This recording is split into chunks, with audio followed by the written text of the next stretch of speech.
What's up, buddy? No.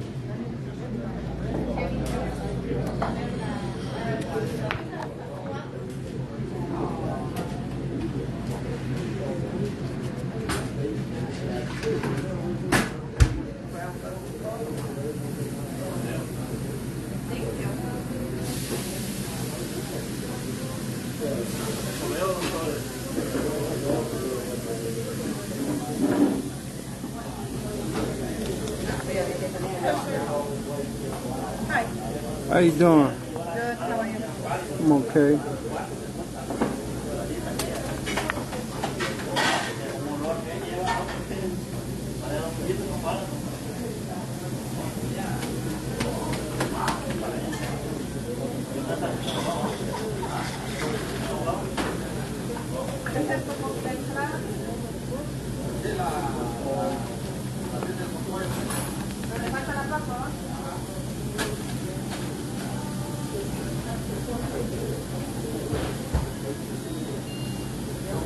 The linguine clam and scallops? Well, clams and calamari? Linguine clams, calamari? Yeah.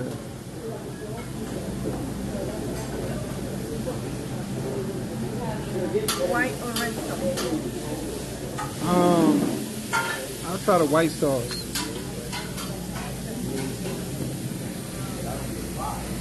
What heated to go? Put here. And a fountain drink? Yep. 16.28. Thank you, sir.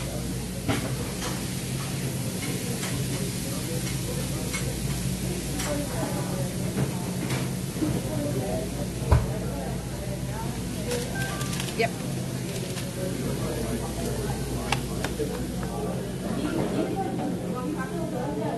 Yeah.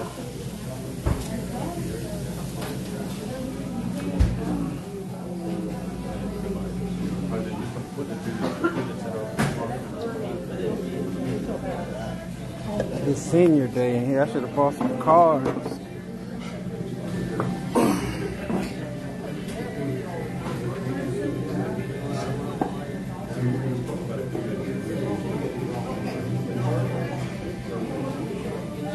Hey Michelle, how you doing?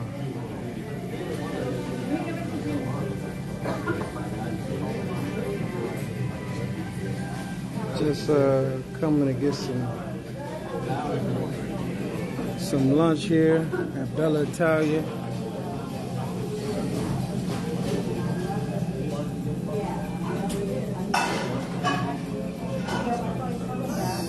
Answer some questions if anybody got any questions.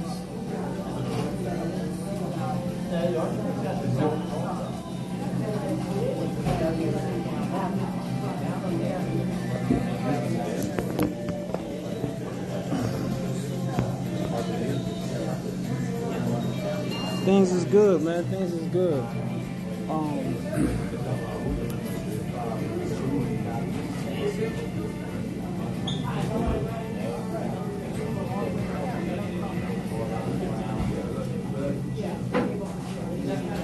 Things is good. Business is.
I would say the best thing to do is whatever can get you, whatever you're capable of doing. If you're capable of buying, definitely buy. You want to own it because it's like it's your business. It's not just, you know, it's not just another piece of property. It's actually a business at that point. So you want to have full ownership and control over, you know, every aspect of it. If you're capable of doing that, and if not, you just go ahead and lease. You create a situation where it's a long-term lease. A lot of landlords are open to the prospects of working with you. You just gotta present it properly, have a nice business plan or some kind of outline of what you're trying to, you know, explain to them what you're doing. Let them know that you can pay above market rent. These are the two catch points. Well, three. Low impact tenants. Seniors don't kick holes in walls. Don't ruin the paint. Don't damage the carpets. Stuff like that.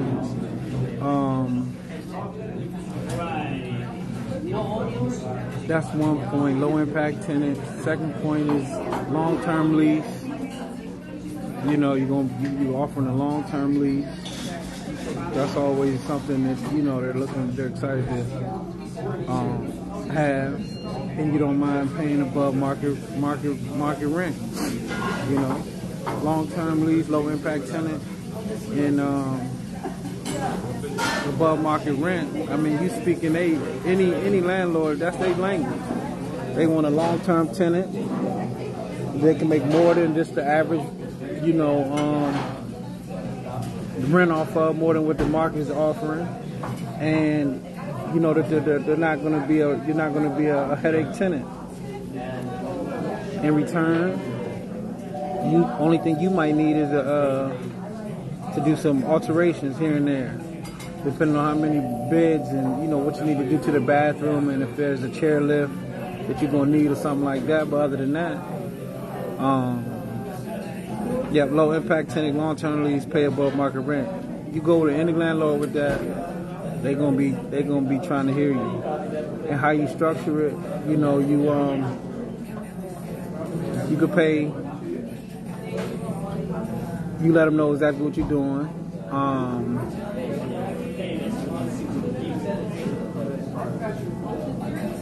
And you let them know as clients, as you get, you know, as you fill the house up, you'll be able to up the rent. Like, let them know that it's a business, it's a startup, and in the beginning, say the first until you license, you'll pay what he's offering, what he's asking, and then once you get licensed, you can pay a little more. Then once you get the house full, you can pay a little more. You know, have it all, you know, broke down into the contract, into the lease.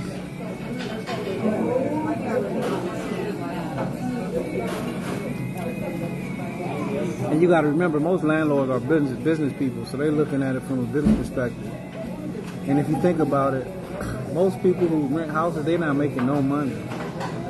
They're making $500, $300, $400 a month in profit. So that's why they got to have like 20 houses. If you just a regular rent landlord, and all you offer is regular housing to like single families to regular people like Section 8 and just regular families. They're not making a whole bunch of money off them houses, so they might have they might be charging $2,000 a month for rent, but they probably paying $1,800 or $1,500 a month in mortgage, and then every repair. And then you can offer to tell them that you'll do repairs up to $1,000 or up to $1,500, which is going to probably be way more than what he would have to do for a tenant. Because if a tenant, they're expecting him to fix everything. So you tell them you'll fix things up to $1,000 or $1,500. You're not going to be doing his roof and all of that. Or major plumbing issues or HVAC. But you could definitely have it a lot higher than you could do a lot more repairs than what the average tenant would do.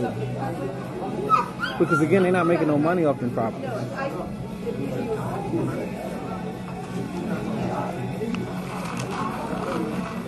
Not compared to what we can make as an assisted living off that same property. What we could do with a 4-bedroom is going to take him to do. He'll need 10 houses to do what we could do with one house.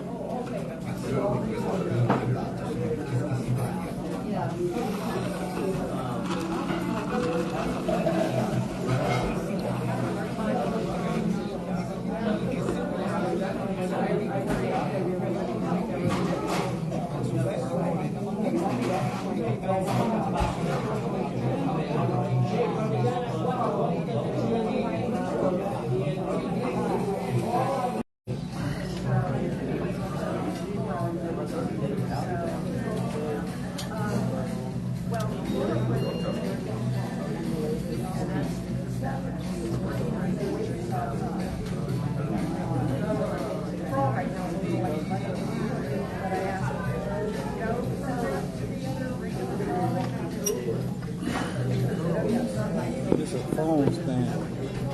Perfect.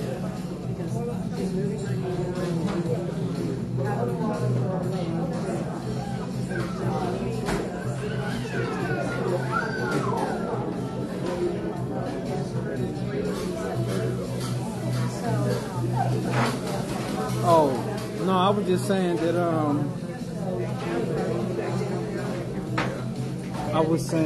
yeah, we were discussing low impact tenants, long-term lease, pay above market rent, and you got to remember that they're not making as much money as we are making off those properties. And then also what I was saying is that you could offer to do more repairs than what's probably they're used to paying. So if I'm renting to a regular family or a Section 8 tenant and something goes wrong, usually the landlord is responsible for all the repairs. You tell them that you'll handle repairs up to like $1,500 or $1,000, of the property. Not alterations or anything that you're going to need to do. Obviously, you're going to do that. Like if you need to add like grab bars in the bathroom or do some stuff down a hallway or any type of stair lifts or anything like that. Obviously, you're going to do that. But I'm saying like just general maintenance of the property, you can offer to do more than what's what he would typically do. That a tenant would typically do. Yeah. I mean, obviously, you're not going to go in there if there's a leaky roof or bad plumbing or something like that, septic or HVAC, that stuff he got to handle up until a point, after a certain point. But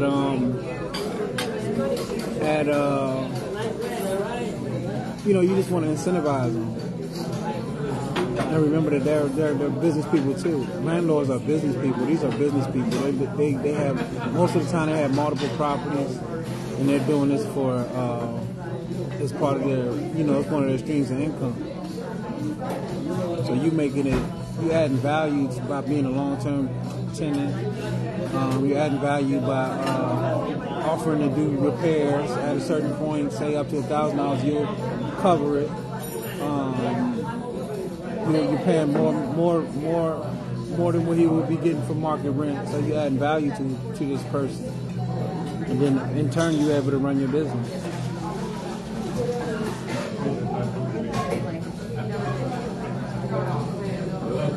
And I don't know if you heard me say that you would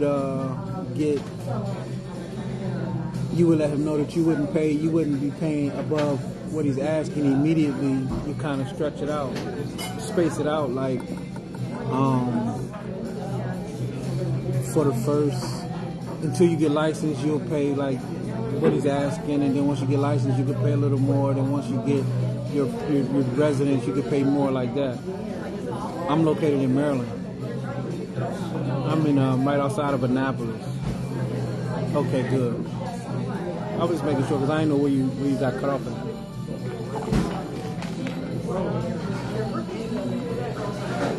Where are you located, Michelle?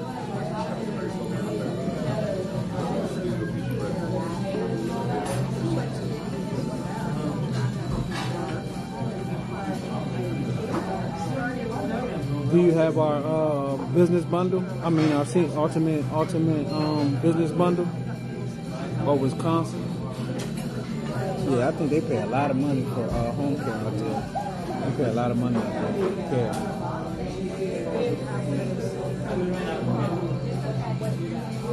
I think Wisconsin, Minnesota, some of those states pay the most for care. For $4,000 or $5,000 a bed in a month wouldn't be nothing out there. Have you got the business bundle? Oh, you just now getting to the page. You just now learning about our page. Hey, buddy, how you been, man? Good. How you been? Good.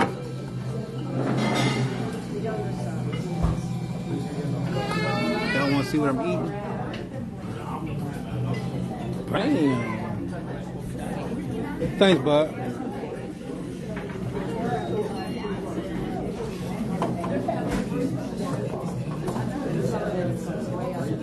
Oh, okay. Well, you want to get the? I just posted the link on this thing. So if you look at this live, you should be able to see the link. Or it's a previous link where I have all the information that you need to get the. Oh, you already been in business, so you don't need me. My bad. You already doing it. I thought you was just getting started.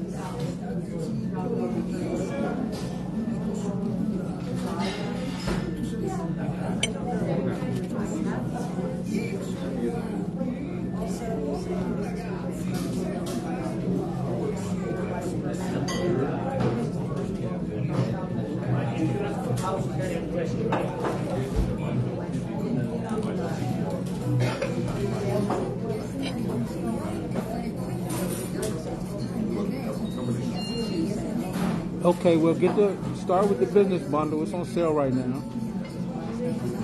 Start there.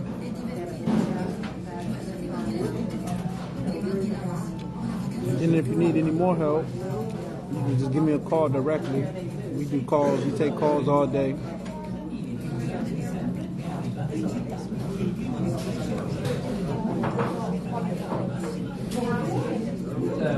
And I do these live Q&A. This basically is a Q&A session that we do.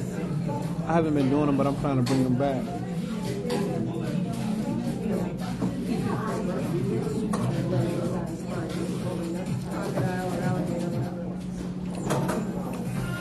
Well,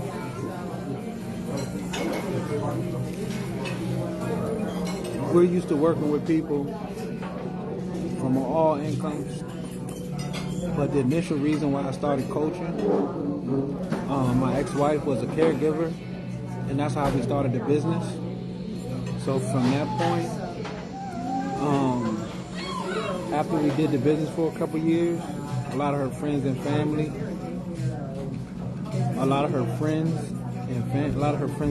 was asking, like, how do we get started? I want to do that, what y'all doing, blah, blah, blah. So we ended up doing coaching. And our coaching was always directed to people that was just like home, caregivers, medical assistants, phlebotomists, people in the healthcare field that weren't making a whole lot of money. but they seem to be doing the most work. Like the CNA, if you look at a caregiver, medical assistant, in these hospitals, they be working their butts off, and they don't really have no access to the real money in the healthcare field. So we was like, shit. Once we learn how to make some good money off of this stuff, we started just teaching other CNAs and stuff like that on how to do it. So from that point, that was about 10 years ago, over 10 years ago, we did work with everybody, from all income. Like I said, we help CNAs. If you go to YouTube, you'll see all the different people who are doing coaching programs. A lot of those people came from us.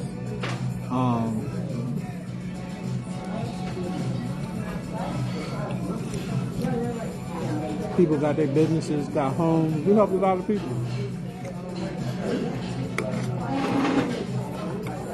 We can go live together. We could do something together. You want to do training on the Zoom?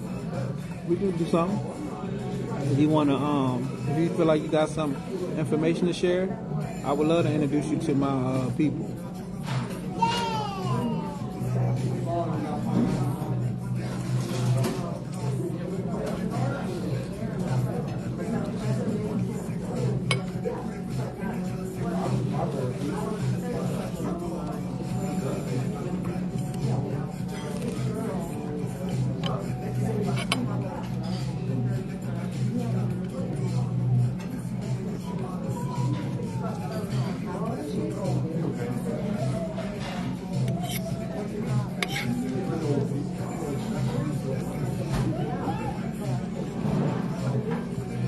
So how was the market in Wisconsin? How was the market?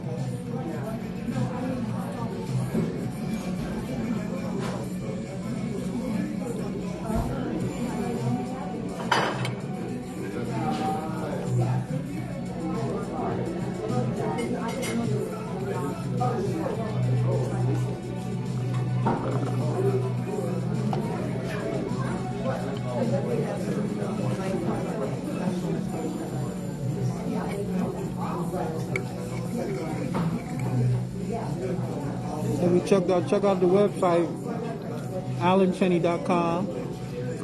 You can shoot me a text. Let me put my number in here real quick for you.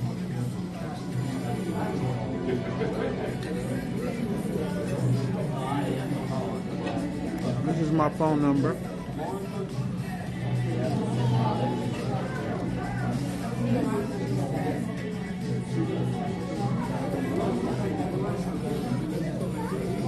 Here's my phone number. Yeah, we can work something out. We can definitely work something out.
Say your first year at in home care, or you did 1.5 in your first year in home care?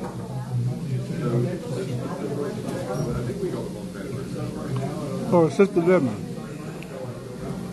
Or do you have facilities?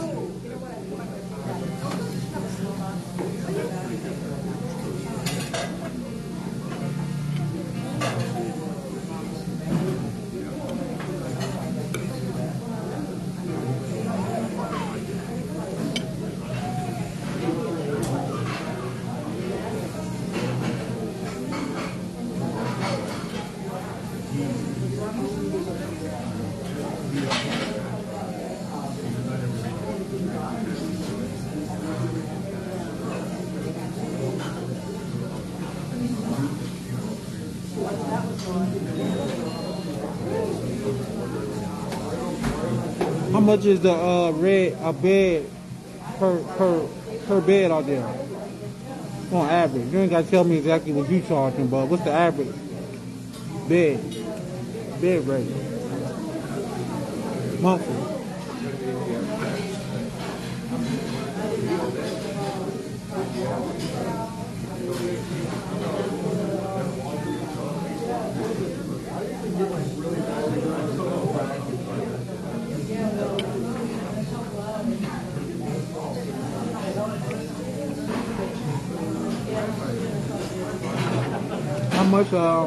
How much do you charge per bed, or what's the market? What's the going rate for per bed for living for at your assisted living?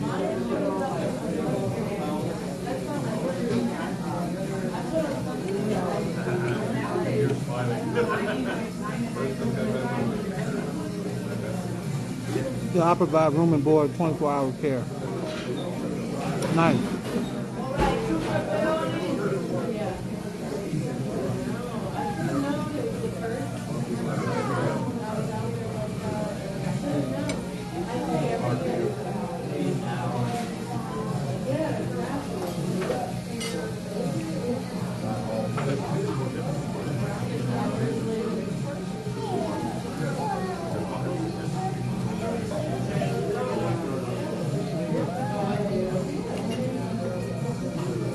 $1,000 daily rate.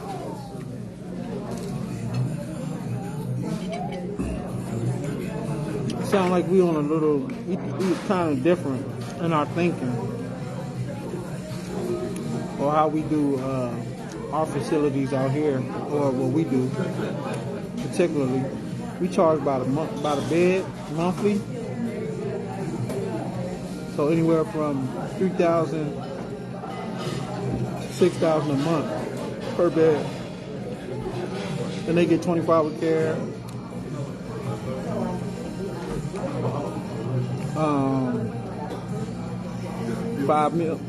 3 meals, 2 snacks, obviously laundry, TV, internet, all that.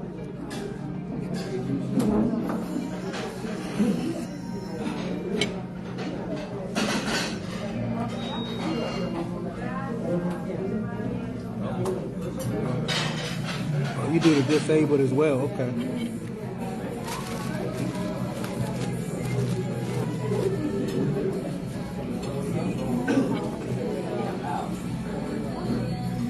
Nice.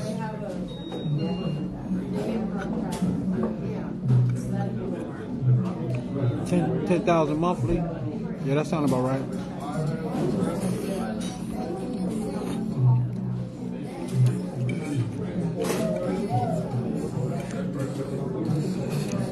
So do you own the properties, or you lease the properties that you?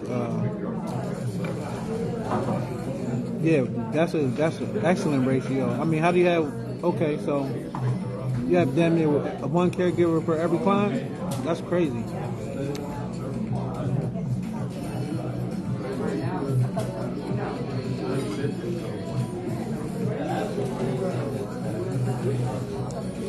Two to one is good.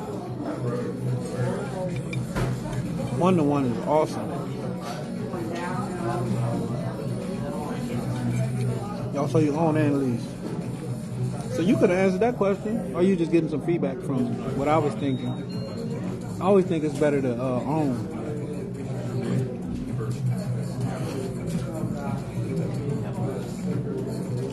Now what we're doing is we're acquiring distressed operators facilities. That's what we're into now.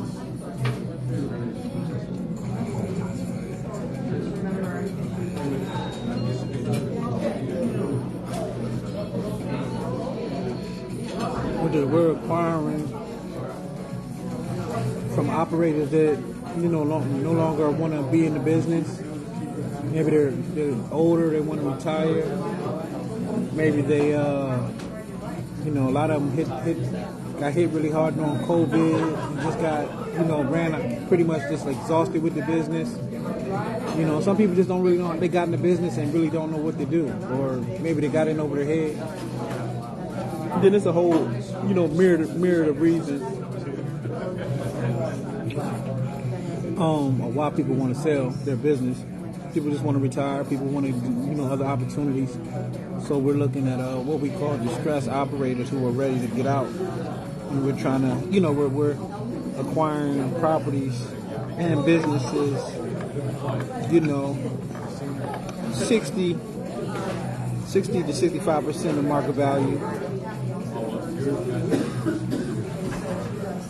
You had a problem with some landlords. Yeah, I can see that. I could understand that.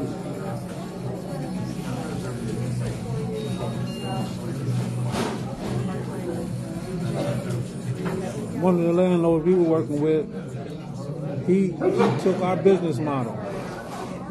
So now he wasn't a bad landlord as far as the maintenance and upkeep of the property. He wanted to do what we was doing.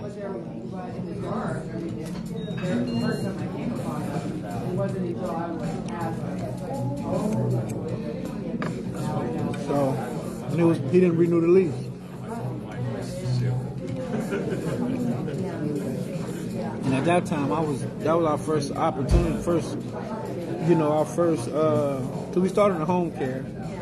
Then we kind of eventually went into assisted living.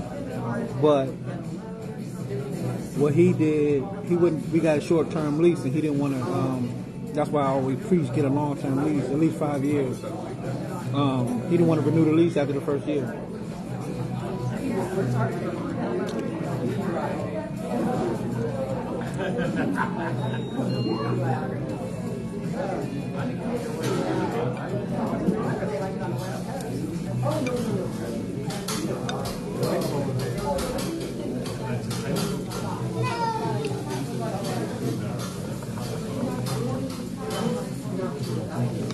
So,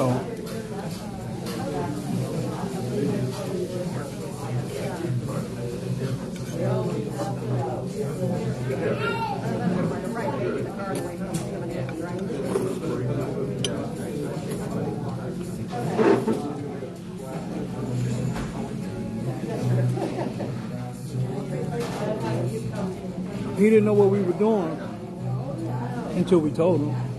I mean, we were already leasing the property, and then we told him. So we didn't go in telling him what we were doing.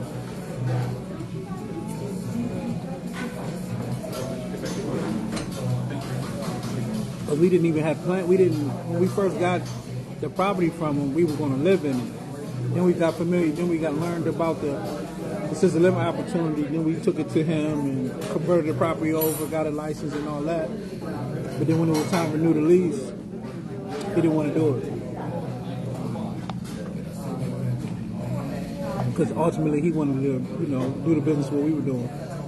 And then we told him a lot about, we felt like he was a friend, or like he was an older black gentleman who we was actually taking care of his mom. That's how we met him. We had just had my second child, and he had a nice house that we rented from him. And we just, because he was a client of ours, he knew our situation. We told him, we were looking for a bigger property to move into. He had a really nice house for us to rent. So we rented the property from him for us to live in. This was right around the time that I was learning about the assisted living, because we was already doing home care. And how I learned about assisted living was I was getting a lot of leads. Because when I was doing my marketing, people were calling me saying, I don't want nobody to come to my house. I want to place my family member at your facility. They thought our home care service also had beds, like they could come stay with us, but no, we were just an agency staffing. We just had caregivers. So then I started doing referrals. Sending referrals to different assisted livings. And once I figured out how much money they was making, I was like, damn, they're paying me $3,000 per referral, $1,500, $1,250 for just a referral. Somebody, if they got them, if I sent them to you and you actually signed a contract with them, they would pay me. And I'm like, how is they paying me $3,000? They gotta be making some serious money. And that's how I learned about the Sister Living.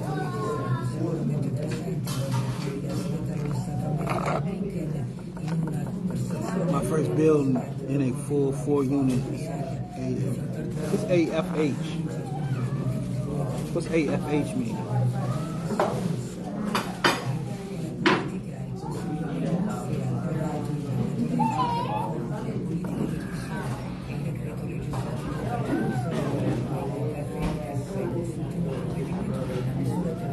Man, they got the best fruit punch. I get more fruit punch than I get food.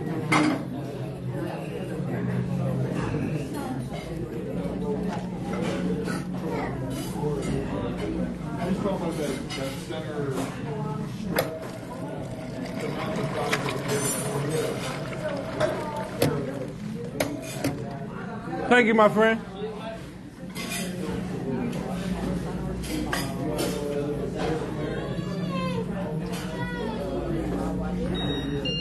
Adult family homes, okay.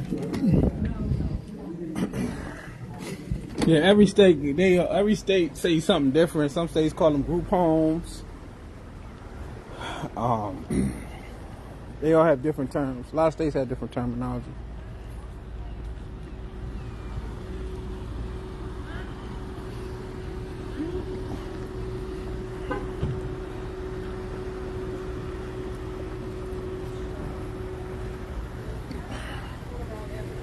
I would much rather stay something laid out in my backyard.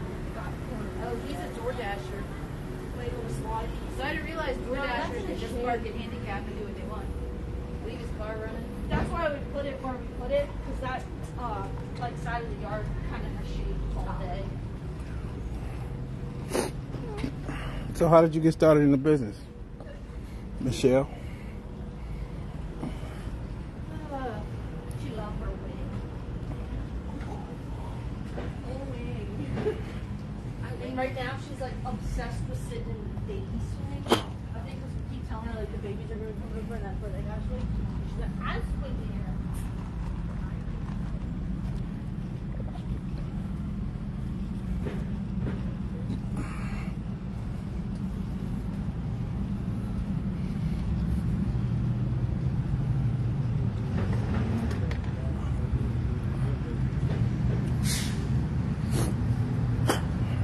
They're all different structures through, AFH group homes, CBRFS assisted living and high needs nurse. Okay, wow.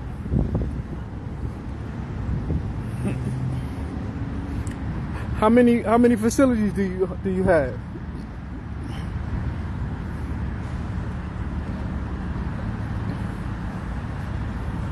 Did I read that you said four units, or was that 4? Hold on, let me go back.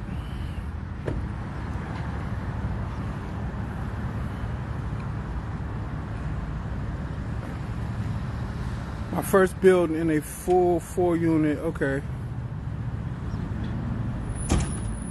Hey, Rosman, how you doing? So you got more. How many facilities do you have?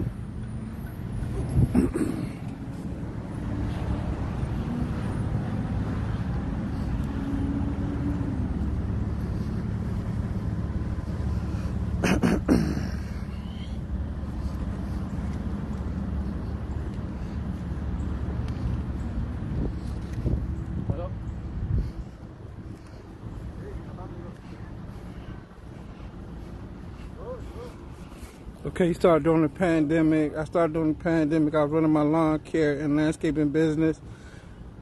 And after cleaning behind a member, we was offered a 4-unit.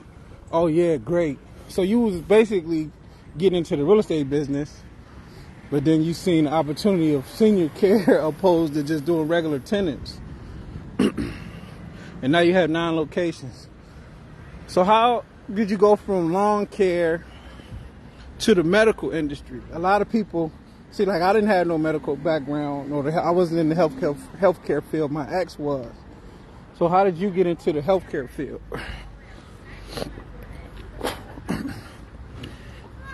Yep. 9 locations. That's awesome. Congratulations. You definitely could teach us some stuff.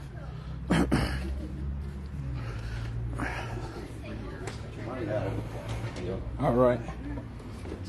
No problem.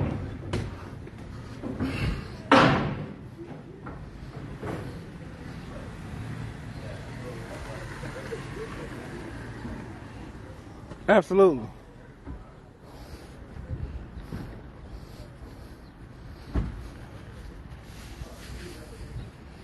I was saying, what made you go from just getting a property to actually going into the medical side? Because most people, if they get an opportunity to get a piece of property to be a landlord, they don't think of, getting seniors. They just put like normal, regular tenants in there, or maybe like commercial tenants, like a business maybe, or, just renters. What made you say, I'm going to deal with the disabled and, the senior community?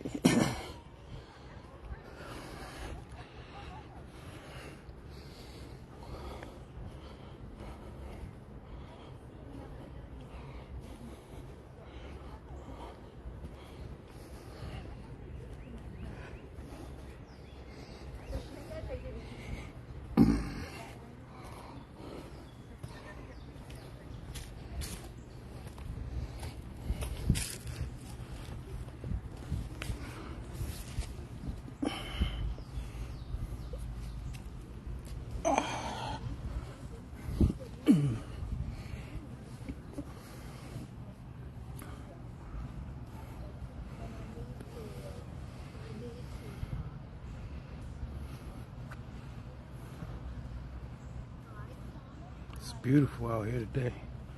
Spend as much time as I can outside. I'm taking most of my calls outside today.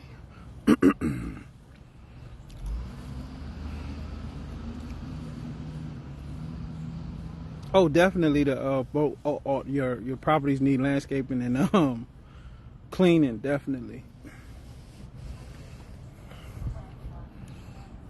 Good stuff, good stuff. We definitely need to schedule a time for you to hop on a Zoom call with us and kind of do a breakdown of how you got started and all that stuff. That'll be awesome.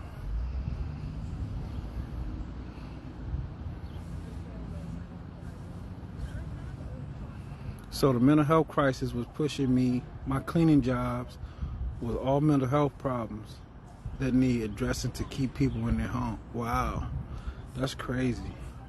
Oh, and you're a teacher with you were teaching with children with disability. Got you.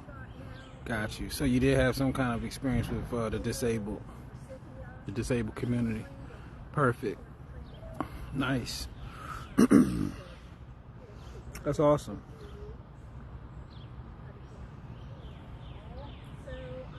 That's awesome. Yeah. My number is in the chat. Shoot me a text and we can we'll schedule a time to do a Zoom, and we can kind of we can go over your story and have some conversations about sharing resources and ideas and stuff like that. That'll be great.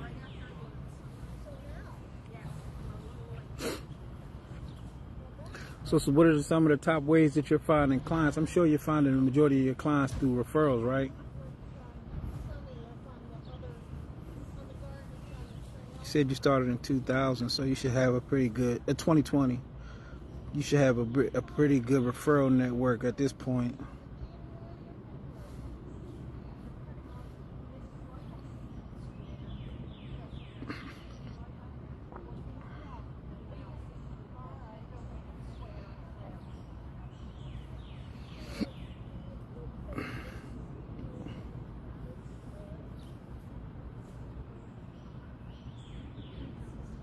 Oh, absolutely. Thank you. I'm proud of you as well. You're doing awesome. You're doing awesome. I love to see entrepreneurs and people who go into this, because it's obviously it's a great opportunity to make money, but it's not the easiest way to make money. So you have to have some kind of passion to help people. So I'm definitely looking forward to talking to you and hearing how that's working out for you. Thanks for hopping on. And I look forward to getting your text.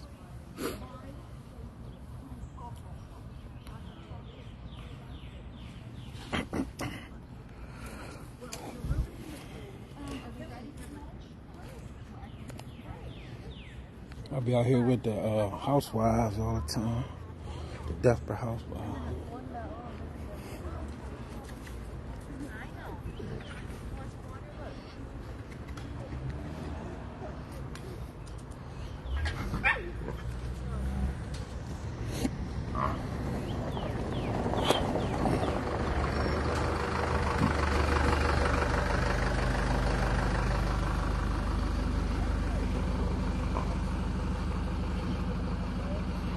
Okay, he said, my residents are all members of MCO and contacted with, okay. MCOs, they give me referrals, but that's is one way. Okay, good. Yeah, we'll discuss it. Let's schedule a time to hop on a call. I'll do an event. I'll send it out to my email list, and we'll try to get as much people on for some good Q&A. And yeah, it sounds like some great content that could come from that.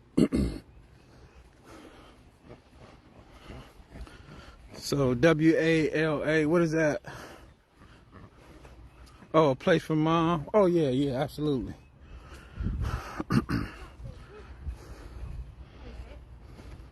Yep. Oh, that's good stuff.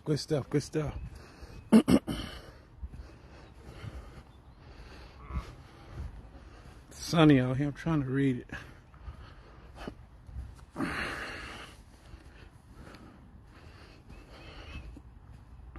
Yep. Awesome. Oh, Wisconsin Assisted Living Association. So do you get leads from there, or? Yeah, I'm sure. I mean, I'm sure you get a lot of contacts and it's a lot of different facilities in there. So I'm sure you get some great information and stuff like that. There's not an association. Well, we have the National Association out here. It's in DC, which is about 30 minutes from me. So the associations are great lifelines. So I'm about to head in. I'll catch you guys a little later. She said yes, leads in training and everything. Yep, awesome. So I'll be looking forward to your text, Michelle. Absolutely. Take it easy.